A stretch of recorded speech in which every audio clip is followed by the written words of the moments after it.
प्रसन्नाङ्गरागं प्रभाकाञ्चनाङ्गं जगद्भीतिशौर्यं तुषाराद्रिधैर्यम् तृणीभूतहेतिं रणोद्यद्विभूतिं भजे वायुपुत्रं पवित्राप्तमित्रम् भजे पावनं भावनानित्यवासम् भजे बालभानुं प्रभाचारुभासम् भजे चन्द्रिकाकुन्दमन्दारहासम् भजे सन्ततं रामभूपालदासम् भजे लक्ष्मणप्राणरक्षातिदक्षं भजे तोषितानेकगीर्वाणपक्षम् भजे घोरसङ्ग्रामसीमाहताक्षं भजे रामनामातिसम्प्राप्तरक्षम् कृताभीलनादं क्षितिक्षिप्तपादम् घनक्रान्तभृङ्गं कटिस्थोरुजङ्घम् वियद्व्याप्तकेशं भुजाश्लेषितास्मम् जयश्रीसमेतं भजे रामदूतम् चलद्वालघातं भ्रमच्चक्रवालं कठोराट्टहासं प्रभिन्नाब्जजाण्डम् महासिंहनादाद्विशीर्णत्रिलोकं भजे आञ्जनेयं प्रभुं वज्रकायम् रणे भीषणे मेघनादे सनादे सरोषे समारोपिते मित्रमुख्ये खगानां घनानां सुराणां च मार्गे नतं तं वहं तं हनुमन्तमीडे कनद्रत्नजम्भारिदम्भोळिधारं कनद्दन्तनिर्धूतकालोग्रदन्तम् पदाघातभीताब्धिभूताधिवासं रणक्षोणिदक्षं भजे पिङ्गळाक्षम्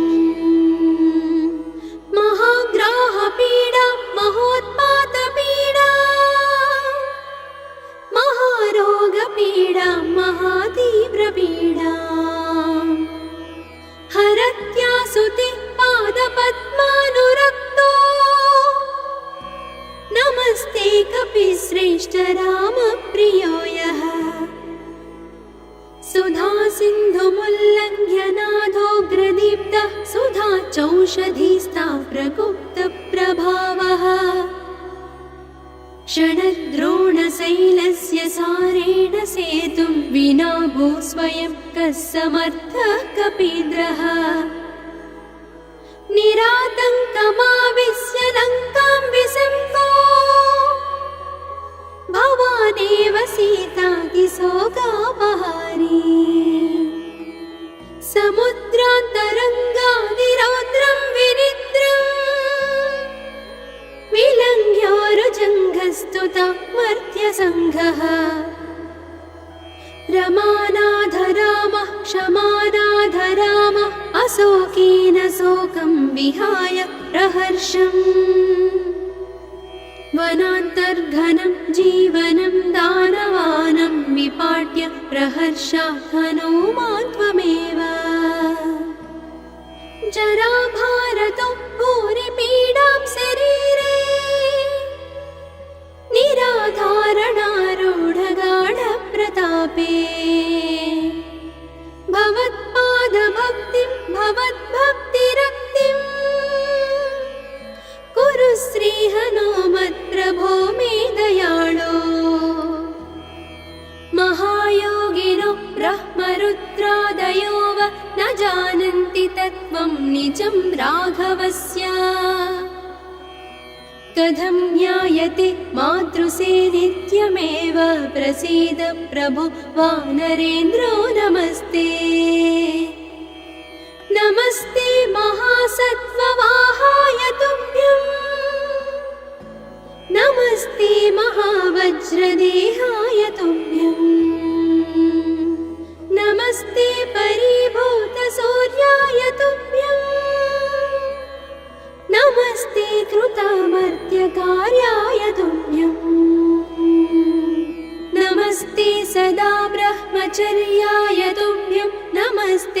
सदा वायुपुत्राय तुभ्यम् नमस्ते सदा पिङ्गळाक्षाय तुभ्यं नमस्ते सदा रामभक्ताय तुभ्यम् हनुमद्भुजङ्गप्रयातं प्रभाते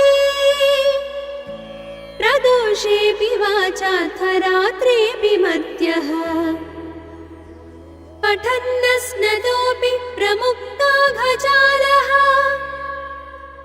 सदा सर्वदा रामभक्तिं प्रयाति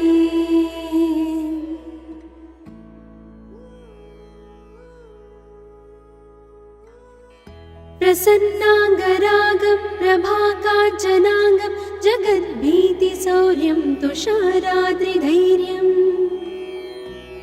तृणीभूतहेतिं रणोद्यद्विभूतिं भजे वायुपुत्रं पवित्राप्तमित्रम्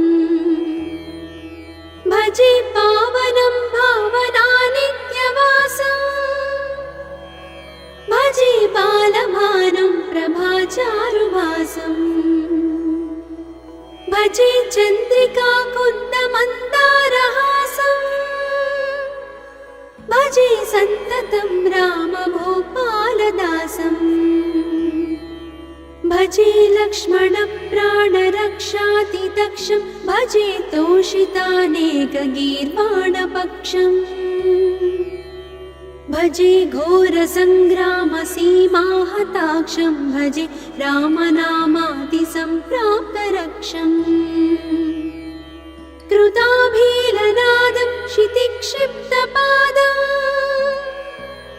घनक्रान्तभृङ्गं कटिस्थोरुजङ्घम् वियद्व्याप्तकेशं भुजाश्लेषितास्मम् जयश्रीसमेतं भजे रामदूतम् चलद्वालघातं भ्रमच्चक्रवालं कठोराट्टहासं प्रभिन्नाब्जजाण्डम् महासिंहनादाद्विशीर्णत्रिलोकं भजे आञ्जनेयं प्रभुं वज्रकायम् रणे भीषणे मेघनादे सनाधे सरोषे समारोपिते मित्रमुख्ये खगानां घनानां सुराणां च मार्गे नतं तं वहं तं हनुमन्तमीडे कनद्रत्नजम्भारिदम्भोळिधारं कनद्दन्तनिर्धूतकालोग्रदन्तम् पदाघातभीताब्धिभूताधिवासं रणक्षोणिदक्षं भजे पिङ्गळाक्षम् महाग्राहपीडा महोत्पातपीडा महारोगपीडा महातीव्रपीडा हरत्यासुते पादपद्मानुरक्तो नमस्ते कपिश्रेष्ठ रामप्रियो यः सुधासिन्धुमुल्लङ्घ्य नाथोग्रदीप्तः सुधाचौषधीस्ता प्रगुप्तप्रभावः षडद्रोणशैलस्य सारेण सेतुं विना भूस्वयं कः समर्थः कपीन्द्रः निरातङ्कमाविश्य लङ्कां विसङ्को भवानेव सीतातिशोकापहारी समुद्रान्तरङ्गादिरौद्रं विनिद्रम्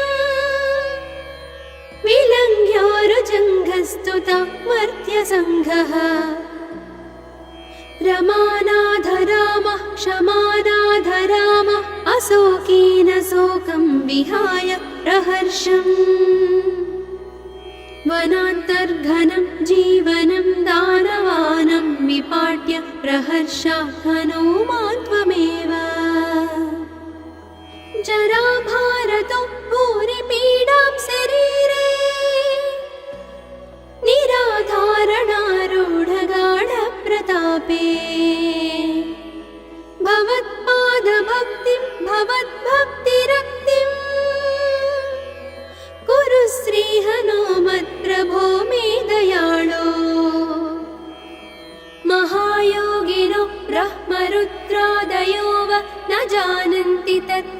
निजं राघवस्य कथं ज्ञायते मातृसे नित्यमेव प्रसीद प्रभो वानरेन्द्रो नमस्ते नमस्ते महासत्त्ववाहाय तुभ्यं नमस्ते महावज्रदेहाय तुभ्यं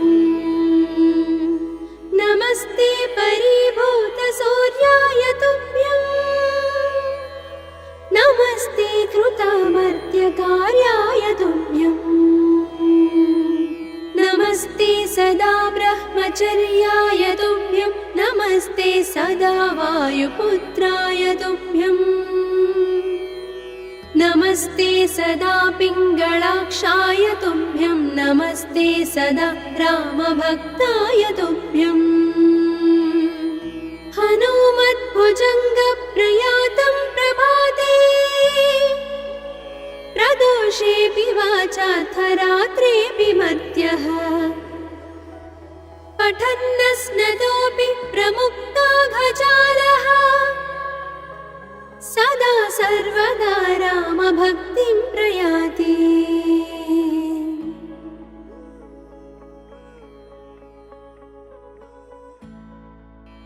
प्रसन्नाङ्गरागं प्रभाकाञ्चनाङ्गं जगद्भीतिशौर्यं तुषाराद्रिधैर्यम् तृणीभूतहेतिं रणोद्यद्विभूतिं भजे वायुपुत्रं पवित्राप्तमित्रम् भजे पावनं भावनानित्यवासम् भजे बालभानुं प्रभाचारुभासम् भजे चन्द्रिकाकुन्दमन्दारहासम् भजे सन्ततं रामभूपालदासम् भजे लक्ष्मणप्राणरक्षातिदक्षं भजे तोषितानेकगीर्वाणपक्षम् भजे घोरसङ्ग्रामसीमाहताक्षं भजे रामनामातिसम्प्राप्तरक्षम् कृताभीलनादं क्षितिक्षिप्तपादम् घनक्रान्तभृङ्गं कटिस्थोरुजङ्घम् वियद्व्याप्तकेशं भुजाश्लेषितास्मम् जयश्रीसमेतं भजे रामदूतम् चलद्वालघातं भ्रमच्चक्रवालं कठोराट्टहासं प्रभिन्नाब्जजाण्डम् महासिंहनादाद्विशीर्णत्रिलोकं भजे आञ्जनेयं प्रभुं वज्रकायम्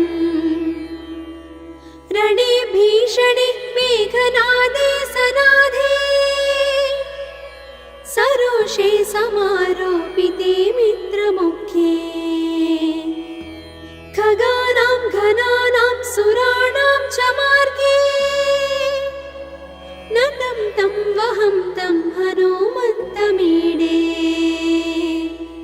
कनद्रत्नजम्भारिदम्भोळिधारं कनद्दन्तनिर्धूतकालोग्रदन्तम्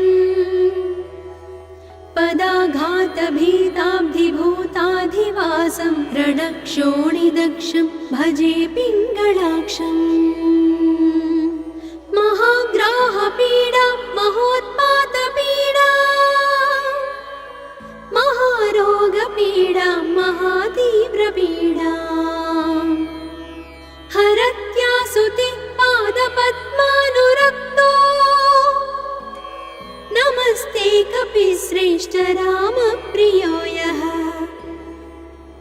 सुधा सिन्धुमुल्लङ्घ्य नाथोग्रदीप्तः सुधा चौषधीस्ता प्रगुप्तप्रभावः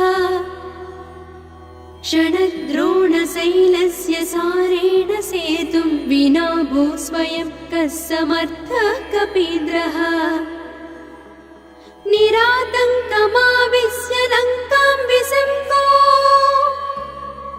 भवानेव सीतातिशोकापहारी समुद्रान्तरङ्गादिरौद्रं विनिद्रम् पुरस्तुता मर्त्यसङ्घः रमानाथ रामः क्षमानाथ रामः अशोकेन शोकं विहाय प्रहर्षम् वनान्तर्घनं जीवनं दानवानं विपाट्य प्रहर्षात् हनूमान् त्वमेव जराभारतो भूरिपीडां शरीरे निराधारणारूढगाढप्रतापे भवत्पादभक्तिं भवद्भक्तिरक्तिं कुरु श्रीहनुमत्प्रभो मे दयाळो महायोगिनो ब्रह्मरुद्रादयो वा न जानन्ति तत्त्वं निजं राघवस्य कथं ज्ञायते मातृसे नित्यमेव प्रसीद प्रभो वानरेन्द्रो नमस्ते नमस्ते महासत्त्ववाहाय तुभ्यं नमस्ते महावज्रदेहाय तुभ्यं नमस्ते परिभूतसूर्याय तुभ्यं नमस्ते कृतामर्त्यकार्याय तुभ्यं नमस्ते सदा ब्रह्मचर्याय तुभ्यं नमस्ते सदा वायुपुत्राय तुभ्यं नमस्ते सदा पिङ्गळाक्षाय तुभ्यं नमस्ते सदा रामभक्ताय तुभ्यं हनुमद्भुजङ्गप्रयातं प्रभाते प्रदोषेऽपि वाचाथ रात्रेऽपि मर्त्यः पठन्नस्नतोऽपि प्रमुक्ताघजालः सदा सर्वदा रामभक्तिं प्रयाति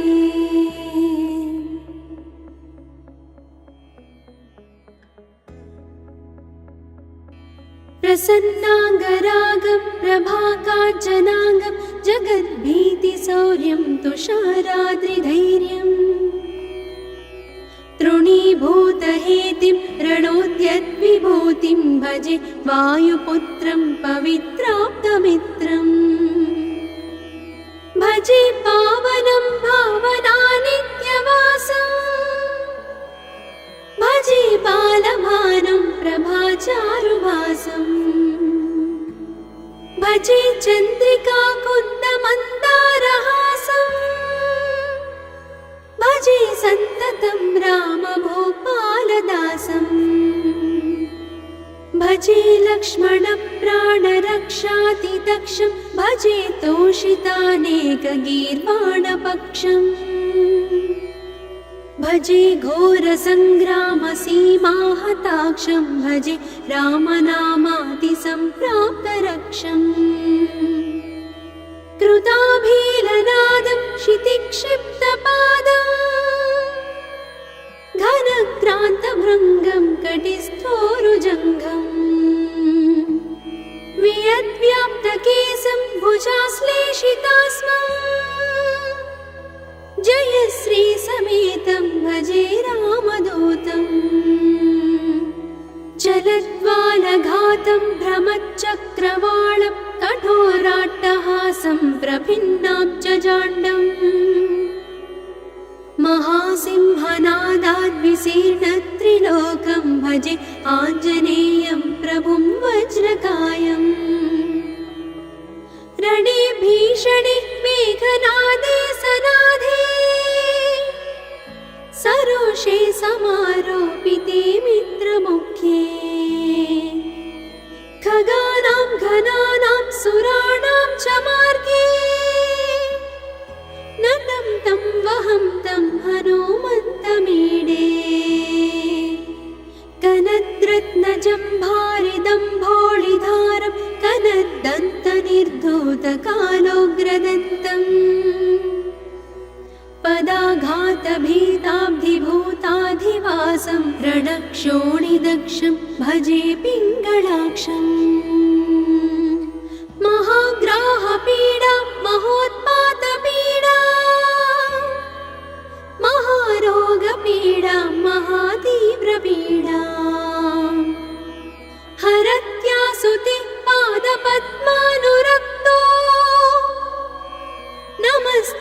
सर्वेऽपि श्रेष्ठ रामप्रियो यः सुधा सिन्धुमुल्लङ्घ्य नादोग्रदीप्तः सुधा चौषधीस्ता प्रगुप्तप्रभावः षडद्रोणशैलस्य सारेण सेतुं विना भू स्वयं कः समर्थः कपीन्द्रः निरातङ्कमाविश्य लङ्कां विसम्पो भवानेव सीतातिशोकापहारी समुद्रान्तरङ्गादिरौद्रं विनिद्रम् विलङ्घ्योरुजङ्घस्तुता मर्त्यसङ्घः रमानाथ रामः क्षमानाथ रामः अशोकेन शोकं विहाय प्रहर्षम् वनान्तर्घनं जीवनं दानवानं विपाट्य प्रहर्षात् हनूमान् त्वमेव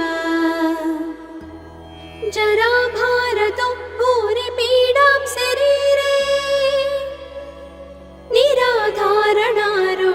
निराधारणारूढगाढप्रतापे भवत्पादभक्तिं भवद्भक्तिरक्तिं कुरु श्रीहनुमत्प्रभो मे दयाळो महायोगिनो ब्रह्मरुद्रादयो वा न जानन्ति तत्त्वं निजं राघवस्य कथं ज्ञायते मातृसे नित्यमेव प्रसीद प्रभो वानरेन्द्रो नमस्ते नमस्ते महासत्त्ववाहाय तुभ्यं नमस्ते महावज्रदेहाय तुभ्यं नमस्ते परिभूतसूर्याय तुभ्यं नमस्ते कृतामर्त्यकार्याय तुभ्यं नमस्ते सदा ब्रह्मचर्याय तुभ्यं नमस्ते सदा वायुपुत्राय तुभ्यं नमस्ते सदा पिङ्गळाक्षाय तुभ्यं नमस्ते सदा रामभक्ताय तुभ्यं हनुमद्भुजङ्गप्रयातं प्रभाते प्रदोषेऽपि वाचार्थरात्रेऽपि मर्त्यः पठन्नस्नतोऽपि प्रमुक्ताघजालः सदा सर्वदा रामभक्तिं प्रयाति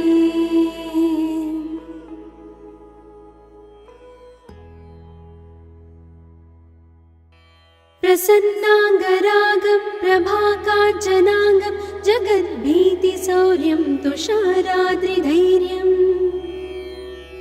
तृणीभूतहेतिं रणोद्यद्विभूतिं भजे वायुपुत्रं पवित्राप्तमित्रम् भजे पावनं भावनानित्यवासम् भजे बालभानुं प्रभाचारुभासम् भजे चन्द्रिका कुन्दमन्दारहासम् भजे सन्ततं रामभूपालदासम् भजे लक्ष्मणप्राणरक्षातिदक्षं भजे तोषितानेकगीर्वाणपक्षम् भजे घोरसङ्ग्रामसीमाहताक्षं भजे रामनामातिसम्प्राप्तरक्षम् कृताभीलनादं क्षितिक्षिप्तपादम् घनक्रान्तभृङ्गं कटिस्थोरुजङ्घम् वियद्व्याप्तकेशं भुजाश्लेषितास्मम् जयश्रीसमेतं भजे रामदूतम्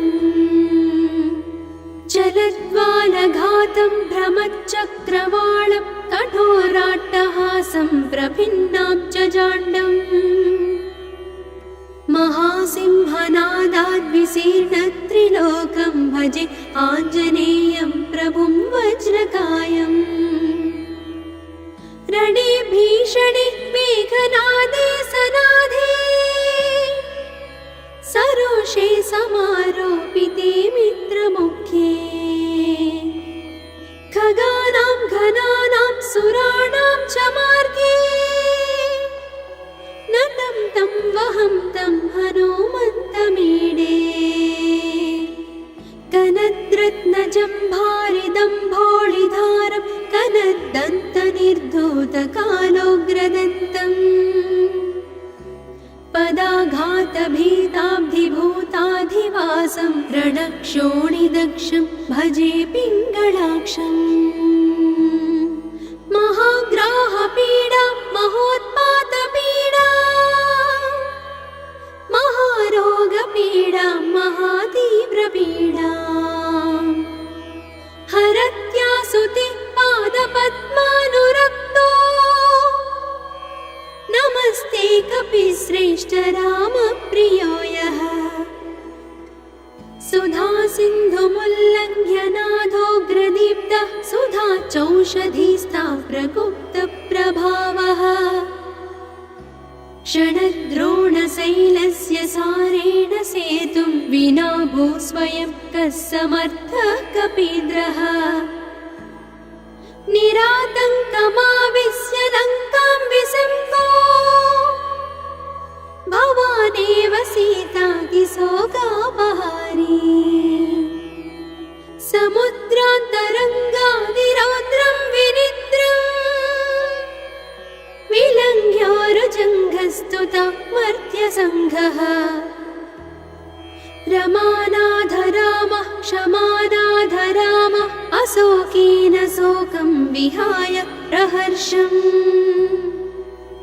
वनान्तर्घनं जीवनं दानवानं विपाट्य प्रहर्षात् हनूमान् त्वमेव जराभारतो भूरिपीडां शरीरे निराधारणारूढगाढप्रतापे भवत्पादभक्तिं भवद्भक्तिरक्तिं कुरु श्रीहनुमत्प्रभो मे दयाळो महायोगिनो ब्रह्मरुद्रादयो वा न जानन्ति तत्त्वं निजं राघवस्य कथं ज्ञायते मातृसे नित्यमेव प्रसीद प्रभो वानरेन्द्रो नमस्ते नमस्ते महासत्त्ववाहाय तुभ्यं नमस्ते महावज्रदेहाय तुभ्यं नमस्ते परिभूतसूर्याय तुभ्यं नमस्ते कृतामर्त्यकार्याय तुभ्यं नमस्ते सदा ब्रह्मचर्याय तुभ्यं नमस्ते सदा वायुपुत्राय तुभ्यं नमस्ते सदा पिङ्गळाक्षाय तुभ्यं नमस्ते सदा रामभक्ताय तुभ्यं हनुमद्भुजङ्गप्रयातं प्रभाते प्रदोषेऽपि वाचार्थरात्रेऽपि मर्त्यः पठन्नस्नतोऽपि प्रमुक्ताघजालः सदा सर्वदा रामभक्तिं प्रयाति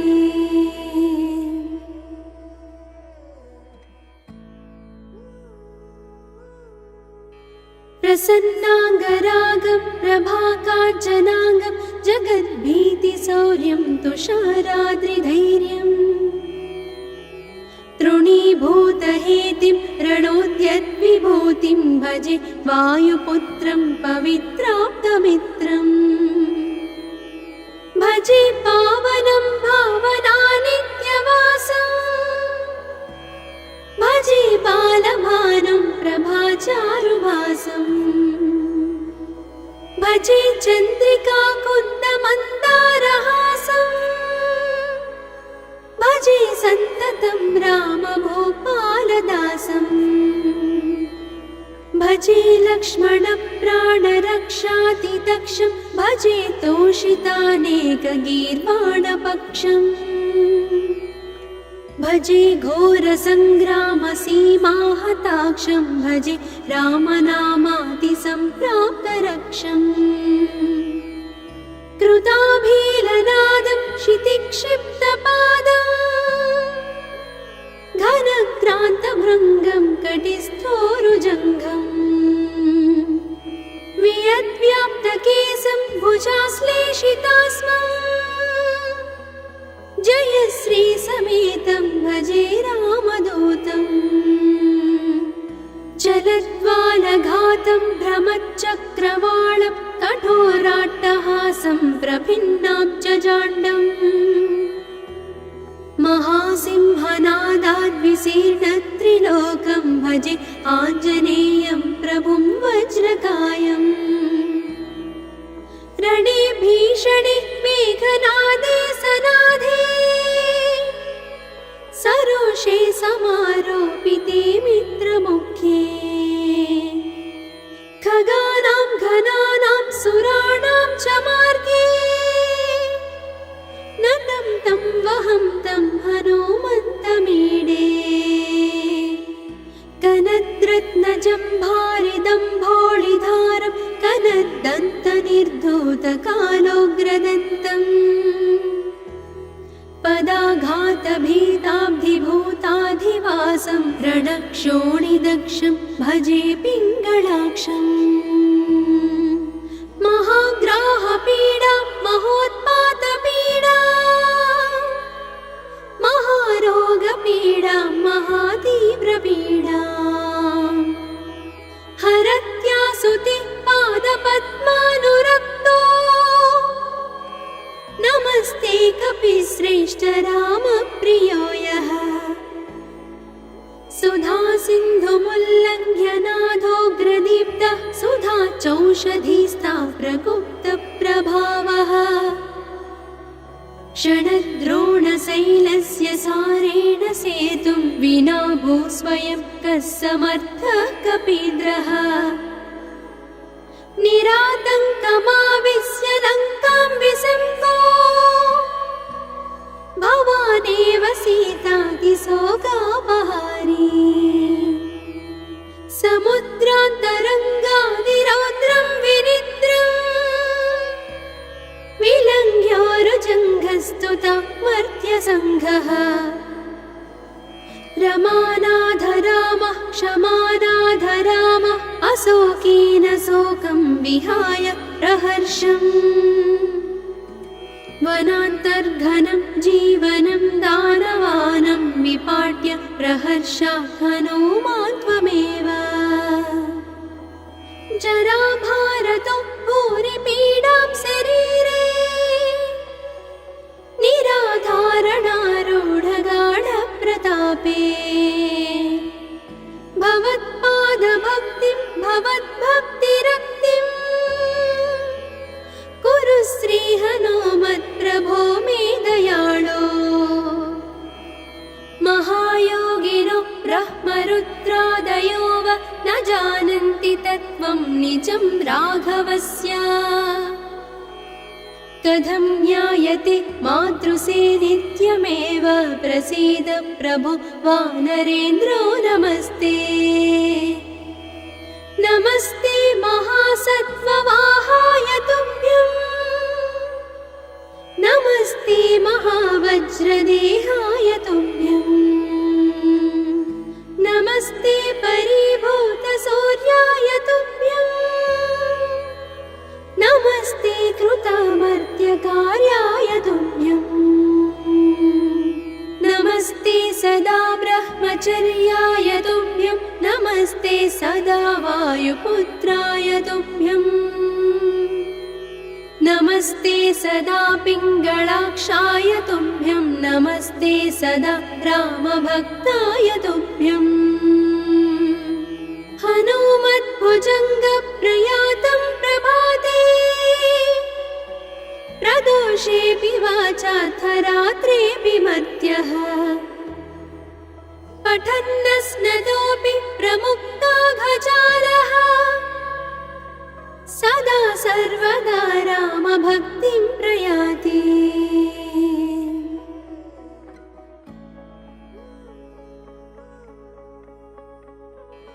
प्रसन्नाङ्गरागं प्रभाकाञ्चनाङ्गं जगद्भीतिशौर्यं तुषाराद्रिधैर्यम् तृणीभूतहेतिं रणोद्यद्विभूतिं भजे वायुपुत्रं पवित्राप्तमित्रम् भजे पावनं भावनानित्यवासम् भजे बालभानुं प्रभाचारुभासम् भजे चन्द्रिका कुन्दमन्दारहासम् भजे सन्ततं रामभूपालदासम् भजे लक्ष्मणप्राणरक्षातिदक्षं भजे तोषितानेकगीर्वाणपक्षम् भजे घोरसङ्ग्रामसीमाहताक्षं भजे रामनामातिसम्प्राप्तरक्षम् कृताभीलनादं क्षितिक्षिप्तपादम्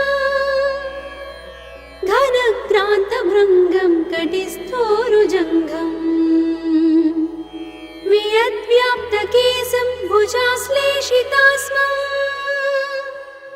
जयश्रीसमेतं भजे रामदूतम् चलद्वालघातं भ्रमच्चक्रवालं कठोराट्टहासं प्रभिन्नाब्जजाण्डम् महासिंहनादाद्विशीर्णत्रिलोकं भजे आञ्जनेयं प्रभुं वज्रकायम् रणे भीषणे मेघनादे सनाधे सरोषे समारोपिते मित्रमुख्ये खगानां घनानां सुराणां च मार्गे नतं तं वहं तं हनुमन्तमीडे कनद्रत्नजम्भारिदम्भोळिधारं कनद्दन्तनिर्धूतकालोग्रदन्तम् पदाघातभीताब्धिभूताधिवासं रणक्षोणिदक्षं भजे पिङ्गळाक्षम् महाग्राहपीडा महोत्पातपीडा महारोगपीडा महातीव्रपीडा हरत्यासुते पादपद्मानुरक्तो नमस्ते कपिश्रेष्ठ रामप्रियो यः सुधासिन्धुमुल्लङ्घ्य नाथोग्रदीप्तः सुधा चौषधीस्ता प्रगुप्तप्रभावः षडद्रोणशैलस्य सारेण सेतुं विना भूस्वयं कः समर्थः कपीन्द्रः निरातङ्कमाविश्य लङ्कां विसम्पो भवानेव सीतातिशोकापहारी समुद्रान्तरङ्गादिरौद्रं विनिद्रम् विलङ्घ्योरुजङ्घस्तुता मर्त्यसङ्घः रमानाथ रामः क्षमानाथ रामः अशोकेन शोकं विहाय प्रहर्षम् वनान्तर्घनं जीवनं दानवानं विपाट्य प्रहर्षात् हनुमान् त्वमेव जराभारतो भूरिपीडां शरीरे निराधारणारूढगाढप्रतापे भवत्पादभक्तिं भवद्भक्तिरक्तिं कुरु श्रीहनुमत्प्रभो मे दयाळो महायोगिनो ब्रह्मरुद्रादयो वा न जानन्ति तत्त्वं निजं राघवस्य कथं ज्ञायते मातृसेनित्यमेव प्रसीद प्रभो वानरेन्द्रो नमस्ते नमस्ते महासत्त्ववाहाय तुभ्यं नमस्ते महावज्रदेहाय तुभ्यं नमस्ते परिभूतसूर्याय तुभ्यम्